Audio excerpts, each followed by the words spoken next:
In Shea Stadium, New York, Jet fans welcome back their long-lost starting quarterback. But if Richard Todd was planning on staying and playing a while, then he was running the wrong plays. A quarterback draw is always risky, particularly when the quarterback in question is a recent graduate of the injury list. And so once again, Todd left a football field with an injured shoulder. Only this time he's gone for the remainder of the season. New England's Steve Grogan, on the other hand, runs the quarterback draw without a second thought.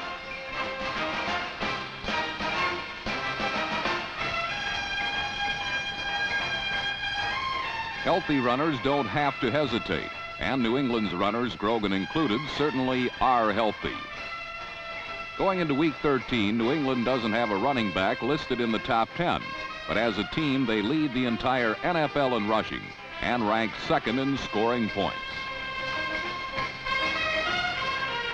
Against the Jets, their persistent ground game produced a 16-10 lead.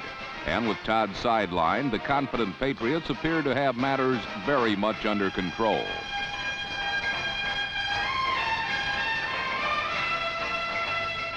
But then number 17, super sub Matt Robinson, got involved.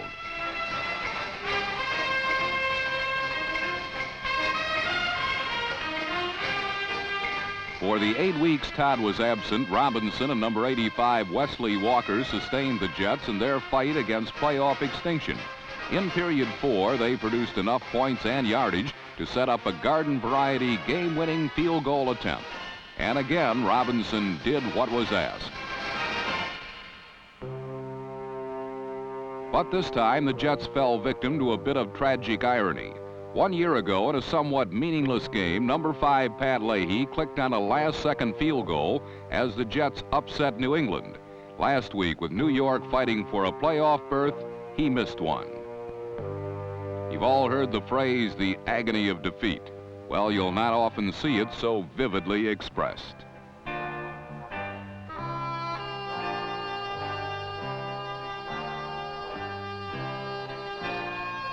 There was no joy in Shea Stadium, where the Jets' playoff hopes fell to the Patriots 19-17. In Giant Stadium, the other New York team gave one away, and Santa himself couldn't have gift-wrapped it any better. It all started innocently enough. Quarterback Joe Pisarcik, number 9, had the hot hand, and the Eagles secondary couldn't stop him. New York moved out to a 14-0 lead, and at times the usually stout Eagle defense made itself rather conspicuous by its absence.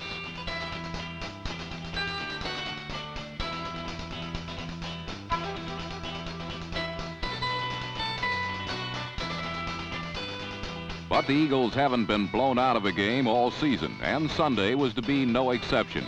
Down by 14, Ron Jaworski turned skyward, and his picture-perfect passes moved the Eagles into position for 2 short touchdowns.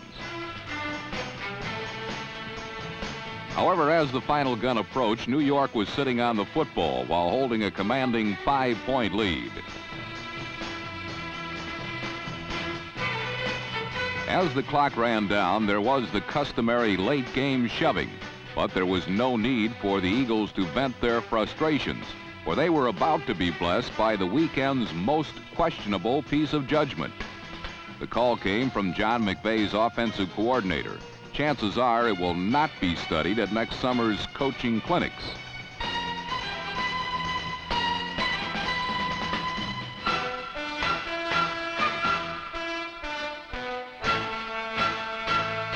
Number 46, Herman Edwards, scored the winning touchdown as Philadelphia overcame all odds in a 19-17 victory. Why did the Giants elect to go with a handoff instead of allowing Pisarcik to fall on the ball and run out the clock? Good question. Had there been no fumble, nobody would have asked. But the ball did get away, and these Eagles did recover and capitalize. And those Giants did go down the tubes in a game they never should have lost. An early Christmas gift? You betcha. and Eagle head coach Dick Vermeil seemed to be thanking a higher authority.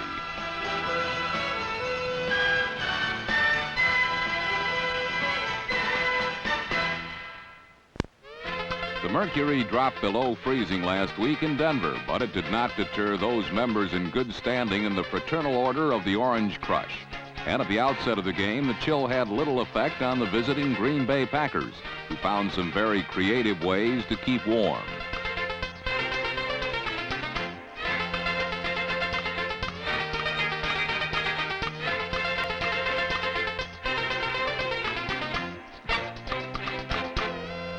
Gimmick plays can be effective, but the Packers went that route once too often, much to the delight of the rugged Denver defense.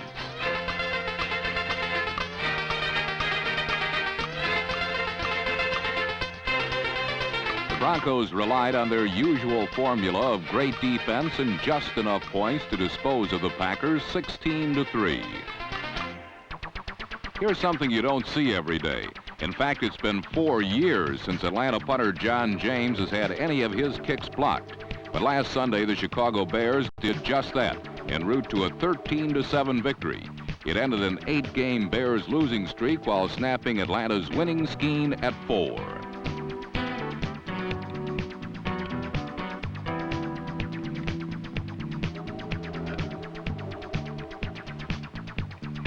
The loss pretty much put an end to any hopes the Falcons had of winning the NFC Western Division, although they are still very much in the running for a wild card slot. That Western title will probably go to the Los Angeles Rams, who had their hands full last week against cellar-dwelling San Francisco.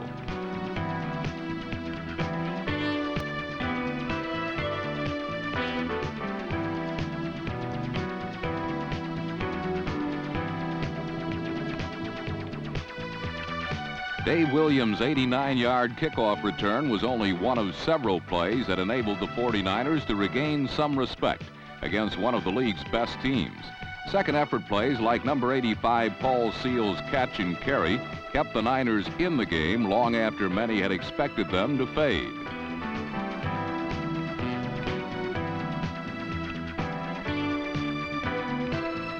But in the end, the Rams proved to be just a little bit better as they managed to eke out a surprisingly tough 31-28 decision.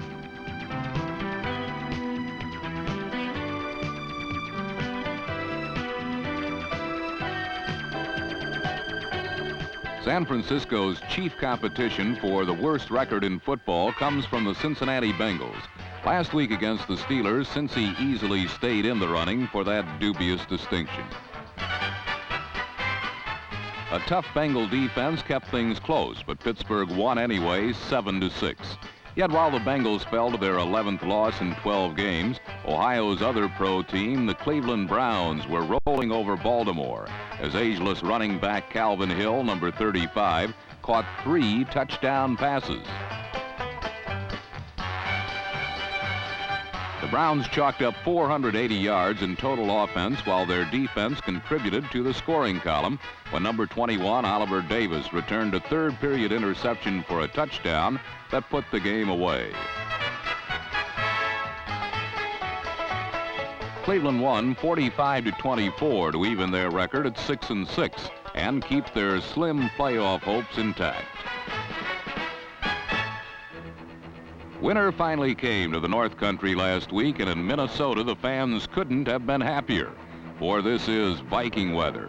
And with the competition coming from mild and sunny San Diego in the form of the Chargers, observers figured it wouldn't take long for the icy winds to have an effect on the outsiders.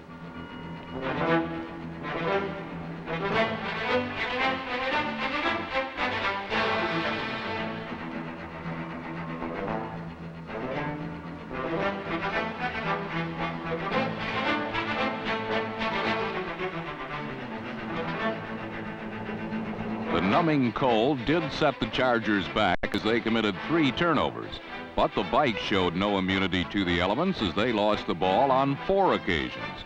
Some of the miscues could be attributed to the climate, others to a hard-hitting San Diego squad.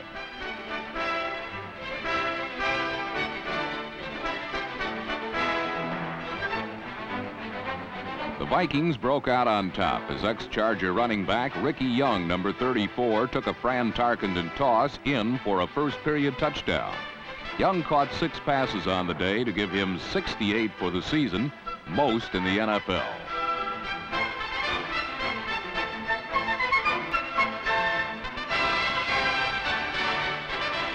But this would be the only time Minnesota would score in the game.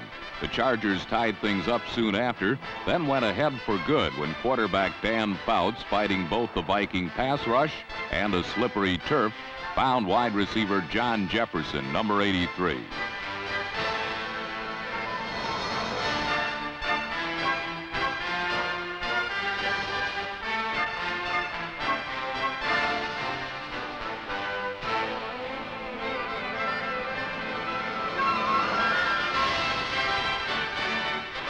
For the second consecutive week, the Fouts-Jefferson combination accounted for the winning touchdown as San Diego edged the Vikings 13-7.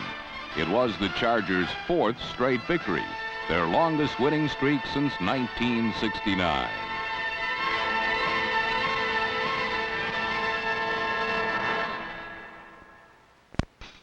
In Dallas, the Doomsday defense descended on Archie Manning, forcing 4 Saint turnovers.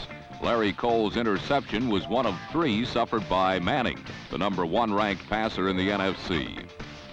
On this November afternoon, Tony Dorsett exploded for 152 yards, 63 of them on his longest sprint of the year. Dorsett also achieved 1,000-yard status for the second time in his 2-year career. More importantly, the victory over the Saints tied the Cowboys with Washington for the division lead. With Roger Staubach, Dorsett, and the defense in high gear, Dallas seems to be reaching its peak just in time for the playoffs.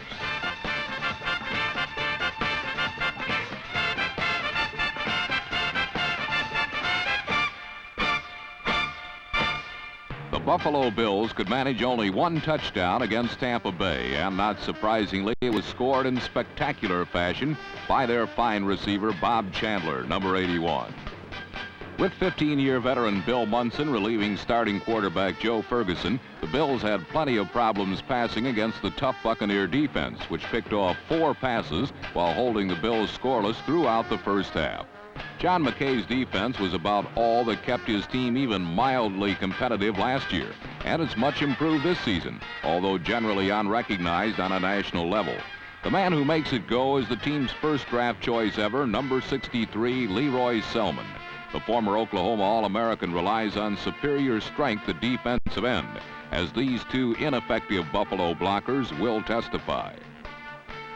Another key to the Bucs' 3-4 defense is nose guard Dave Pear, number 76, whose forte is extreme quickness and agility.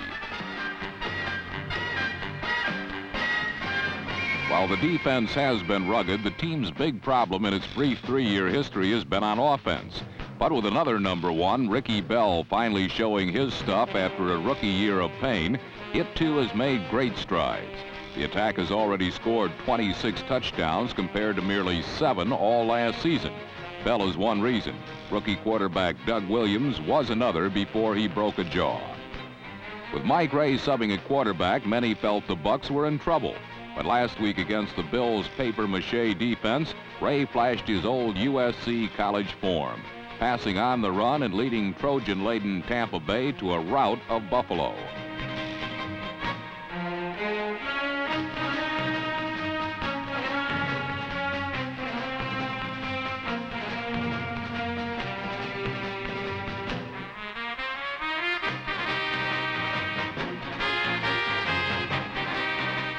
Former Raider Ray directed the injury-riddled Tampa attack with a firm hand, completing 7 of 14 passes for 121 yards and 2 touchdowns to Morris Owens, number 85, and Jimmy Giles, the young tight end obtained in the trade that enabled Houston to draft Earl Campbell.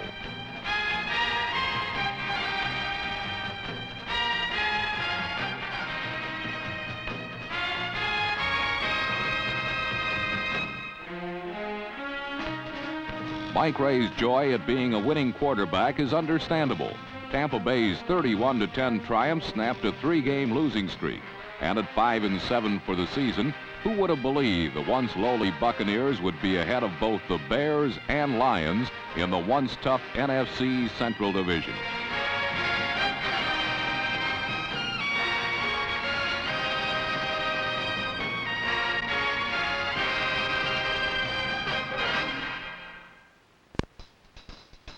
Nowadays, the Oakland Raiders aren't able to blow their horn quite as often or as loudly as in the past. And this was never more evident than last week in a rain-soaked affair with the Detroit Lions.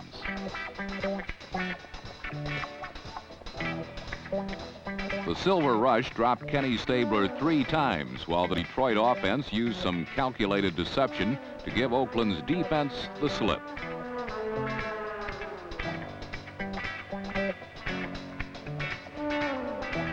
The Lions overcame a 13-point deficit with 14 second-quarter points. The most impressive touchdown coming as quarterback Gary Danielson hit Freddie Scott on a 42-yard beauty.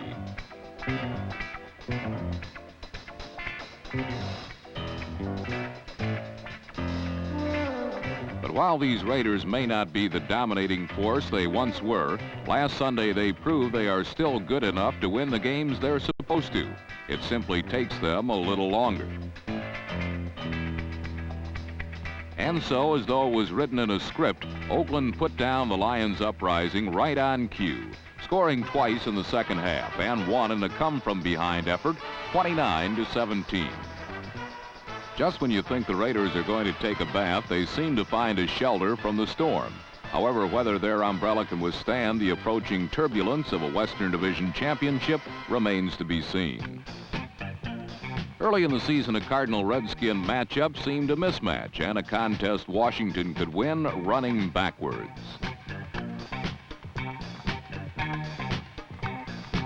Since that time, however, there has been a metamorphosis in St. Louis, something that has turned the passive and once winless Cardinals into a flock of mean and ornery birds.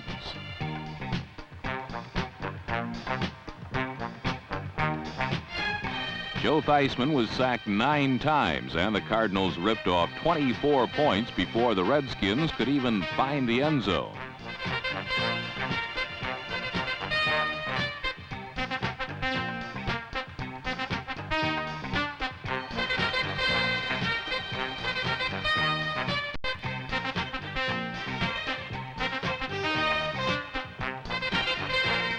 Everything favored St. Louis during the first half, and this forced the Redskins into a desperate game of catch-up.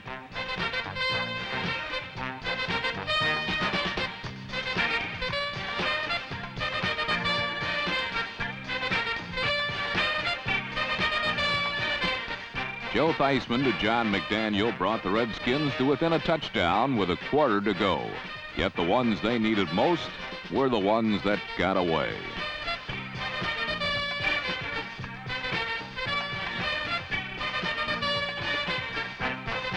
Washington dropped another game they were supposed to win, while the Cardinals won another game they were supposed to lose. It's been that kind of season in the National Football League.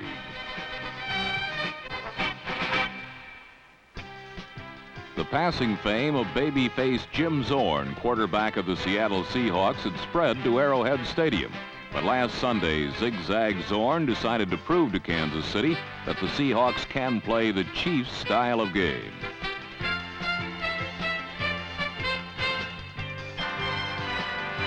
A draw play by number 47 Sherman Smith set up a second-effort touchdown by running back David Sims, number 35, who leads the NFL with 11 touchdowns.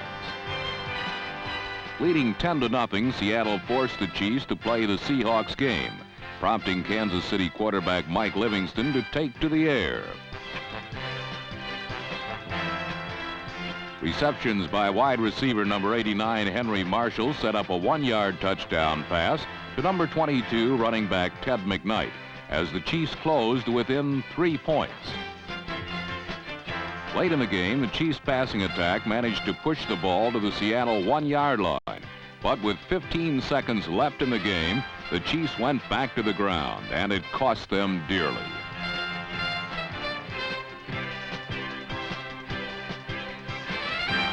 A A fumble by Tony Reed ended Kansas City's last hopes and lifted Seattle to a 13-10 victory. It was another frustrating loss for Kansas City's head coach, Marv Levy, who summed up the latest Chief heartbreaker when he said, "You ought to be able to score a touchdown from the 1-yard line."